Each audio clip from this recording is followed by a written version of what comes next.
दोस्तों, बागेश्वर धाम के कथावाचक पंडित धीरेन्द्र कृष्ण शास्त्री इन दिनों काफी सुर्खियों में हैं। बागेश्वर महाराज नाम से प्रसिद्धि पा चुके धीरेन्द्र शास्त्री लोगों के मन की बात पढ़ने का दावा करते हैं। लोगों का विश्वास है कि अगर बागेश्वर धाम के दिव्य दरबार में एक बार अर्जी लग जाए तो किस्मत बदल जाती है।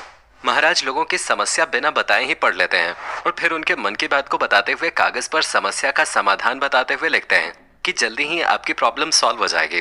बागेश्वर धाम के दरबार में बड़ी संख्या में लोग पहुंचते हैं और अपनी अर्जी लगाते हैं, लेकिन बड़ा सवाल है कि आखिर बाबा लोगों के मन की बात कैसे जान जाते हैं।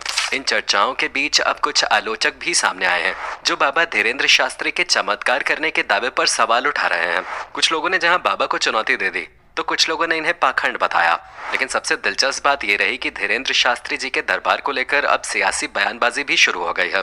कई नेताओं ने जहां उनकी तारीफ की तो कईयों ने उन्हें ढोंगी और झूठा करार दिया। इसके अलावा कई धर्मगुरुओं ने भी सवाल उठाए हैं। किसी ने उन्हें इस्लाम का विरोधी बताया तो किसी ने उन्हें शातिर माइंड रीडर बताया जो कि भोले भाले लोगों को ठगता है। अब दोस्तों, इन बातों में कितनी सच्चाई है, इसी बात से आज हम आ गए हैं पर्दा उठाने, इसलिए बने रहिए हमारे साथ वीडियो के अंत तक। दोस्तों, इससे पहले कि हम उन पर लग रहे किसी आरोप पर चर्चा करें, उससे पहले आइए ये जान लेते हैं कि आखिर उनको इतनी सिद्धियां कहां से और कैसे प्राप्त हुई। दोस्तों, बागेश्वर धाम मध्य प्रदेश के छतरपुर जिले में गढ़ा नाम के एक गांव में है। छतरपुर को आप ऐसे नहीं पहचान पा रहे तो हम आपको बता दें कि विश्व विरासत माने गए खजुराहो के मंदिर छतरपुर में ही है और इसी गढ़ा गाँव में एक पहाड़ी पर शंकर जी की एक मूर्ति स्थापित है। पास में ही गाँव के लोग अंतिम संस्कार करते थे। स्थानीय लोग इसे एक वक्त मरघट पहाड़ी ही बुलाते थे। ये एक पिछड़ा इलाका है और देश के बाकी हिस्सों की तरह ही यहाँ भी कुछ लोग तंत्र सिद्धि, जिसे आप सादी भाषा में जादू टोना कह सकते हैं, उसे मानते हैं। जब लोग परेशान होते हैं या उनके यहाँ कोई रोगी लंबे समय तक ठीक नहीं होता, तब वो मायूस होकर इस तरफ रुख करते हैं और स्वाभाविक रूप से ये काम श्मशान के करीब यानी कि मरघट पहाड़ी के करीब लंबे समय से होता आ रहा है, लेकिन छोटे स्केल पर। धीरेन्द्र शास्त्री के दादाजी ने शंकर जी के पास ही बालाजी यानी हनुमान की मूर्ति स्थापित करवाई। वो मंदिरों में ही पूजा वगैरह करते थे और इन्हें दादा गुरु कहा जाता था। दादा गुरु के समय से ही शास्त्री परिवार का संबंध उस जगह से हुआ जिसे आज बागेश्वर धाम कहा जाता है। दादा गुरु के समय भी मरघट पहाड़ी इलाके में झाड़ फूक का काम चलता रहा। दादा गुरु के बेटे यानी धीरेन्द्र शास्त्री के पिता खेती करते थे, लेकिन धीरेन्द्र शास्त्री ने मरघट पहाड़ी का रुख किया।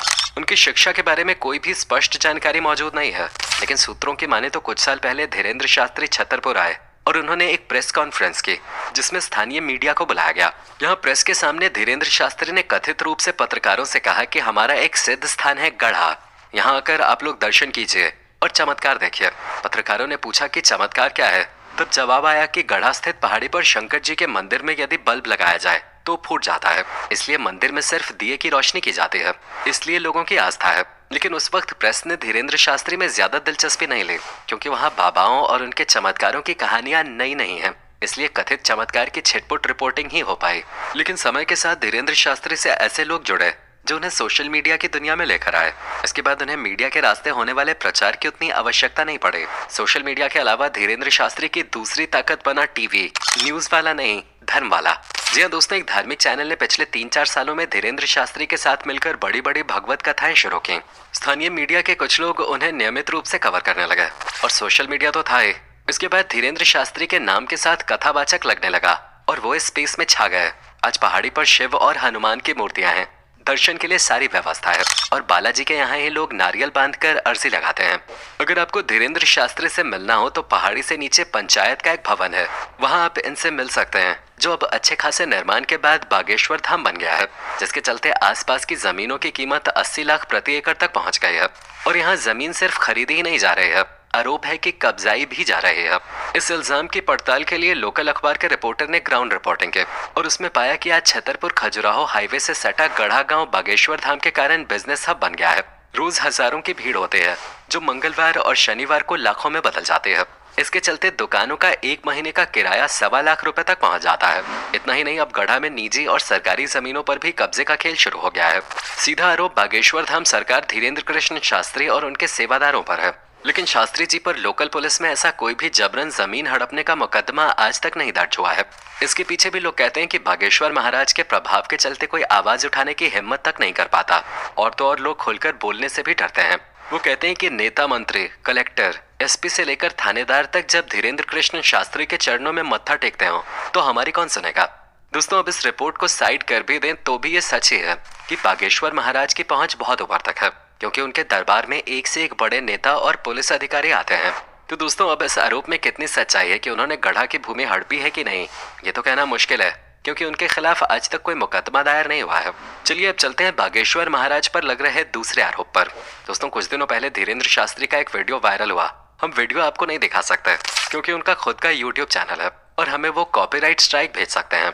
दरअसल उस वीडियो में कुछ ऐसा था कि धीरेन्द्र शास्त्री अपने धाम में लोगों की परेशानियों के निवारण का भी दावा करते हैं और काफी संख्या में भक्त उनसे आकर परामर्श लेते हैं। इसी क्रम में एक व्यक्ति था, वो बागेश्वर धाम में धीरेन्द्र शास्त्री से परामर्श लेने के लिए आया था। जैसे ही उसका नाम पुकारा जाता है, वो तुरंत मंच पर आता है और आते ही महाराज धीरेन्द्र के पैर छूने का प्रयास करता है। और तब धीरेन्द्र शास्त्री कहते हैं, बस बस हमें छूना मत, अछूत आदमी है हम। थोड़ी ही देर में धीरेन्द्र शास्त्री के एक सहयोगी आते हैं और उस व्यक्ति को शास्त्री से थोड़ा दूर करते हैं। ये वीडियो वायरल हुआ और कई लोगों ने इसे छुआछूत को बढ़ावा बताकर उनकी आलोचना की। जब बवाल हुआ तो 27 मई 2022 को बागेश्वर धाम सरकार ऑफिशियल नाम से चलने वाले ट्विटर हैंडल पे सफाई आई। इसमें लिखा गया कि एडिटेड वीडियो को डालकर भ्रामक प्रचार किया गया। अछूत कहकर धीरेन्द्र शास्त्री ने खुद को ही संबोधित किया था, जिसे मीडिया ने लोगों के सामने गलत तरह से पेश किया था। और उस वीडियो में भी साफ देखा जा सकता है कि उन्होंने उस भक्त को ये कहते हुए रोक दिया था कि मेरे पैर छूने की कोई जरूरत नहीं है, मैं तो बहुत छोटा हूँ आपके सामने, जिसका पूरा वीडियो आप उनके यूट्यूब चैनल पे देख सकते हैं। आइए अब बात करते हैं उन पर लगने वाले एक और आरोप के। दोस्तों, दरअसल कुछ दिनों पहले एक और विवादित वीडियो सामने आया था। उसमें धीरेन्द्र शास्त्री शाहरुख खान की पठान मूवी के बॉयकॉट की मांग करते नजर आते हैं। इसमें वो अपने श्रद्धालुओं से कहते हैं कि सौगंध है पूरे भारत के लोगों को, तुम्हें शपथ है, जो सनातन का विरोध करे, चाहे वो नेता हो या अभिनेता हो, किसी को बख्शा नहीं जाएगा। और ये कहते हुए उन्होंने शाहरुख खान की फिल्म को बॉयकॉट करने की अपील की। दोस्तों, अब उन पर लग रहे इस आरोप पे आप ही फैसला लें, क्योंकि हमारी नजरों में तो उन्होंने सनातन धर्म के साधक होने के नाते कुछ भी गलत नहीं बोला। क्योंकि अगर इस तरह से हमारी धार्मिक आस्थाओं को अहित किया जाएगा तो हम भी इसके खिलाफ आवाज उठाएंगे ही। इसके अलावा भी कई लोग उन पे ये भी आरोप लगाते हैं कि वो लोगों का जबरन धर्म परिवर्तन करवाते हैं। लेकिन इस पर भी उन्होंने अपना पक्ष रखा और कहा कि मैं किसी को जबरदस्ती सनातन धर्म अपनाने को नहीं कहता हूँ। लोग खुद सनातन धर्म में लीन होकर उनके पास आते हैं और खुद ही इस धर्म को अपना लेते हैं, वो सिर्फ उनका मार्गदर्शन करते हैं। दोस्तों, अब आते हैं नागपुर वाली घटना पर। यहाँ के रेशमी बाग मैदान में रामचरित्र चर्चा का आयोजन हुआ था, जिसमें धीरेन्द्र शास्त्री का कथित दिव्य दरबार भी लगना था।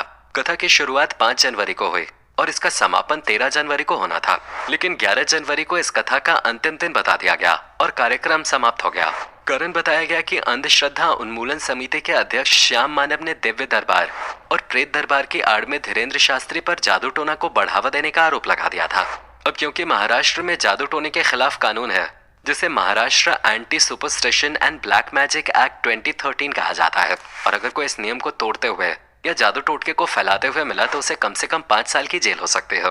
जिसके बाद समिति ने कहा कि वो उन लोगों के बीच दिव्य चमत्कारी दरबार लगाएं और अगर वो ये दावा करते हैं कि वो सबके बारे में सब जान लेते हैं तो उनका सच बताएं।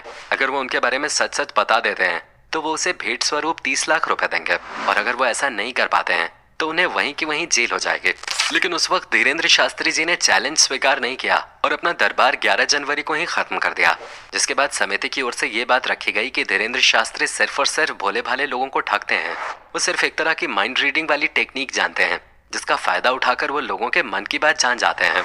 दोस्तों, इस बात को और बल तब मिला जब एक मीडिया चैनल पर सुहानी शाह नाम की एक महिला ने लाइव सेम वैसे ही लोगों के मन की बात जान ली जैसे धीरेन्द्र शास्त्री जी जान जाते हैं। जिसके बाद धीरेन्द्र शास्त्री के माइंड रीडर होने पर और भी बातें तेज हो गईं। लेकिन हाल ही में धीरेन्द्र शास्त्री जी ने अपने दिव्य दरबार में लोगों के सामने कई मीडिया रिपोर्टर्स को बुलाकर उनके सामने चमत्कार करके दिखाया और उन्हें रिपोर्टर्स में से 2 रिपोर्टर्स के मन की बात बिना कहे बता दी। लेकिन आलोचकों के लिए यहाँ भी कुछ नया नहीं था। खैर दोस्तों, अब ये आपके ऊपर है कि आप बागेश्वर धाम महाराज पर भरोसा करेंगे या नहीं।